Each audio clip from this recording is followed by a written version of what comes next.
Hello friends, നമുക്കിന്ന് രാവിലെ തന്നെ മോഡേൺ ട്രഡീഷനും കൂടി ചേർന്നൊരു ബ്രേക്ക്ഫാസ്റ്റ് ഉണ്ടാക്കിയെടുക്കാം. അപ്പം ഞാൻ ഒരു പാത്രത്തിലേക്ക് കുറച്ച് കടുകിട്ട് കൊടുത്തിട്ടുണ്ട്, പിന്നെ കുറച്ച് ഓയിലും കൂടി ഒഴിച്ച് കൊടുത്തിട്ടുണ്ട്.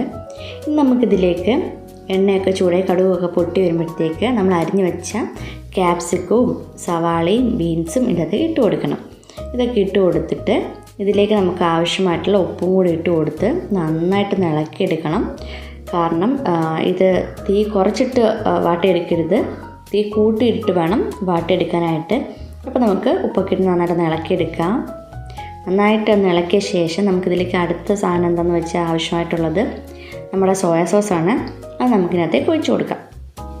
ഇതും കൂടെ ഒഴിച്ച് കൊടുത്ത് നന്നായിട്ട് ഇളക്കിയെടുക്കുക. അപ്പോൾ തന്നെ നന്നായിട്ട് ഇളക്കണം. ഇളക്കിയ ശേഷം നമുക്കിതിലേക്ക് ആവശ്യമായിട്ടുള്ള മഞ്ഞൾപ്പൊടി, മുളക് പൊടിയൊക്കെ ഇട്ട് ആ മഞ്ഞൾപ്പൊടിയും മുളക് പൊടിയൊക്കെ പച്ച മണമൊക്കെ ഒന്ന് മാറി വരത്തക്ക രീതിയിൽ നന്നായിട്ട് ഇളക്കിയെടുക്കുക. ഇതിന് ശേഷം ഇതിലേക്ക് ആവശ്യമായിട്ടുള്ള അടുത്ത വേറൊരു സാധനമാണ് നമ്മുടെ തക്കാളി. അതും കൂടെ നമുക്ക് ഇതിൻ്റെയൊക്കെ ഇട്ട് കൊടുക്കാം. ഇട്ട് കൊടുത്ത് നമ്മൾ ഈ തക്കാളിയുടെ പച്ചമണം കൂടെ ഒന്ന് മാറി വരണം. നന്നായിട്ട് ഇളക്കി കൊടുക്കുക. പിന്നെ നമ്മൾ ഇവിടെ വേവിച്ച് വെച്ചേക്കുന്ന പാസ്ത അല്ലെങ്കിൽ മക്രോണി ഇതിൻ്റെ അകത്തേക്ക് ഇട്ട് കൊടുക്കാം. ഇട്ട് കൊടുത്ത് നമ്മുടെ ഈ ഒരു മസാലയും ആ തക്കാളിയുടെ ഒക്കെ ഒരു ടേസ്റ്റ് ഇതിലേക്ക് പിടിച്ച് വരത്തക്ക രീതി നന്നായിട്ട് ഇളക്കിയെടുക്കണം.